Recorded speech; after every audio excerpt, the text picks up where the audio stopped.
Kumusta ulit mga kaligang Pinoy? Welcome ulit dito sa ating channel na Ligang Pinoy. Update naman tayo sa mga pangyayari sa UAAP Season 87 Men's Basketball Tournament. Nagsimula na nga yung second round nitong UAAP ditong last weekend lang, and ongoing na yung mga tournament. And update lang natin yung mga result nung last weekend, Cons versus the FEU Tamaraws. And fortunately dito, nanalo na sa wakas itong FEU. Umabot sa wire-to-wire yung naging laro nila, and nanalo nga sila by 4 points against the Adamson Falcons. Contrary ito nung mga games nila during the first round na during crunch time ay nawawala sa laro itong FEU, and natatalo sila during close games. Pero last Saturday against the Adamson Falcons, na-test yung kanilang mental toughness, and naipanalo nga nila yung kanilang laro 76-72 kontra sa Adamson Falcons. And after nung laro ng Adamson FEU, main game ng Sabado, itong rematch ng LaSalle DLS Green Archers versus the UE Red Warriors. Nung first round, itong UE Red Warriors ang nakapagbigay ng unang talo dito sa DLSU Green Archers. And in fact, UE Red Warriors so far ang team na nakatalo pa lang dito sa defending champions sa DLSU Green Archers. And sa laro na ito, off night itong si Kevin Kembao against the UE Red Warriors, pero si Motor Mike naman yung nag-pick up nung slack ni KQ. If I'm not mistaken, naka 27 points itong si Motor Mike, and I think 17 big rebounds yung nakuha niya nung laro na ito. So kahit off night itong si Kevin Kembao, ay nag-step up naman itong si Mike Phillips para makabawi itong DLSU Green Archers kontra sa team na nakapagbigay sa kanila ng talo nung first round, the UE Red Warriors. And on Sunday naman, first game, naglalaro itong NU Bulldogs versus the Ateneo Blue Eagles. Close fight itong laro na ito.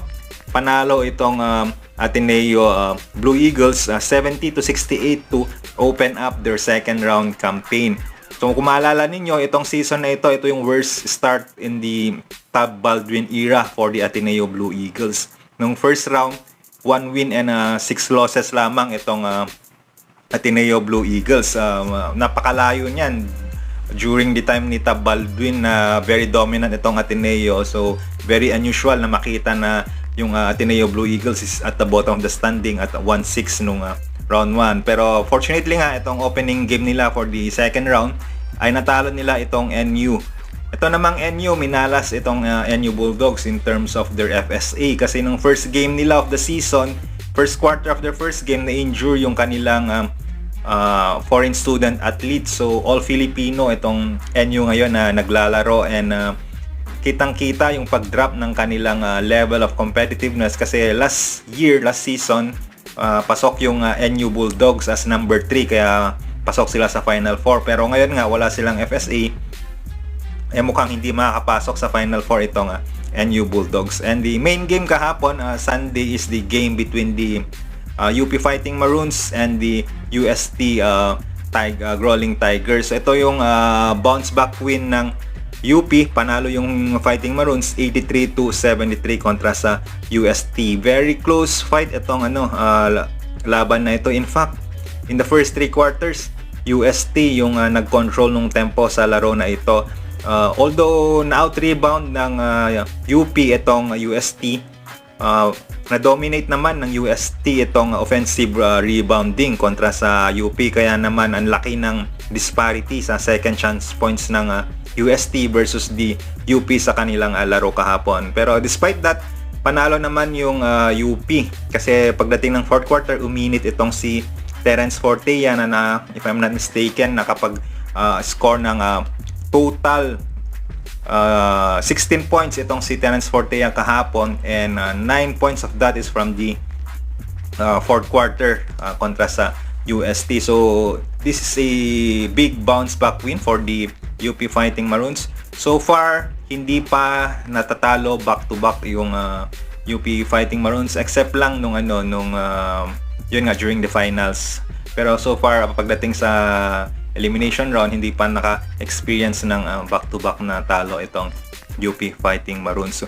So check out lang natin yung current na team standings. So number 1 pa rin sa ating team standings ng UAAP Season 87 itong DLSU Green Archers. Meron silang 7 wins and 1 loss. Yung 1 loss nila ay galing nga sa UE Red Warriors nung kanilang game sa round 1. And at second is UP Fighting Maroons. They also have a 7 win, 1 loss na record. Yung 1 loss ng UP ay yung pagkatalo nila sa kanilang rival na defending champions, the DLSU Green Archers. Parehas na 7-1 yung record ng UP and LaSalle, pero by virtue of the win over the other advantage ay number 1 itong DLSU Green Archers. At number 3 is the UE Red Warriors. Prior to their loss against the LaSalle Green Archers nung Saturday ay mainit itong UE. 5-game winning streak sila, pero dahil nga sa natalo sila sa LaSalle ay na-break na yung kanilang 5-game winning streak. Pero despite that, number 3 pa rin naman yung UE, and that is a very big turnaround as compared to their performance last season na hindi sila nakapasok sa Final Four. Pero this season, looking good itong chances ng UE Red Warriors na makapasok dito sa Final Four.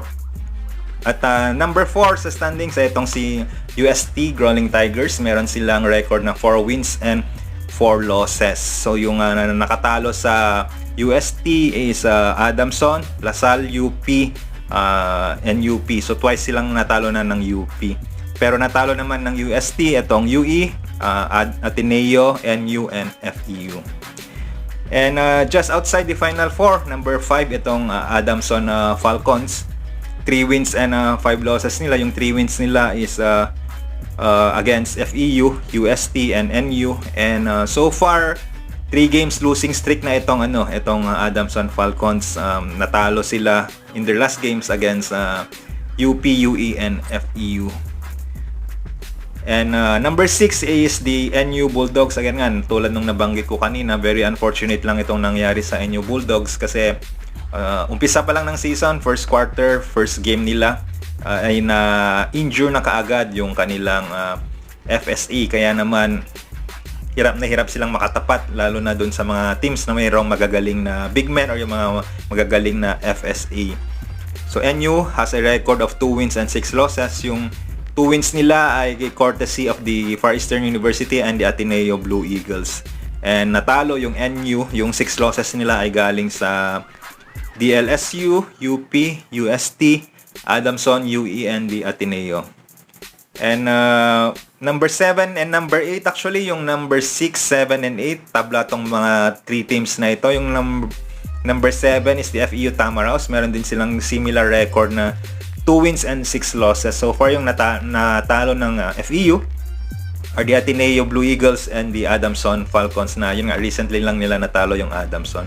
And Ateneo naman, first game nila, tulad na nabanggit ko, first game of the second round, tinalo nila yung NU Bulldogs, and that's a very good start or a good start perhaps dito sa second round, kasi nga nung first round nila ay natalo, yung record nila during the first round is 1 win and 6 losses. So far yung tinalo ng Ateneo is the Adamson Falcons and the NU Bulldogs, and natalo naman sila sa kanilang arch rival na DLSU Green Archers.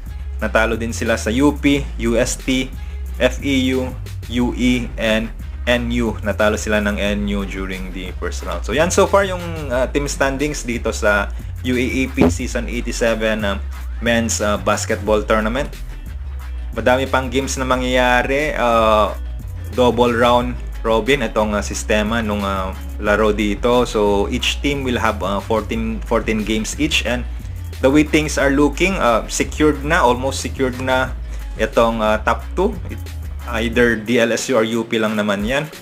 3 and 4 na lang siguro yung pinaglalabanan, UE, UST, and baka Adamson kung makakapag winning streak sila sa later part ng season na ito. So very exciting din pa rin, pero yun nga, na-expect nga na UP and LaSalle pa rin sa finals, pero malay natin baka makadisgrasya pa itong UE Red Warriors and or the UST Growling Tigers. So thank you for watching itong ating video. Kung di pa kayo nakasubscribe, subscribe lamang kayo dito sa ating channel na Ligang Pinoy. Maraming salamat.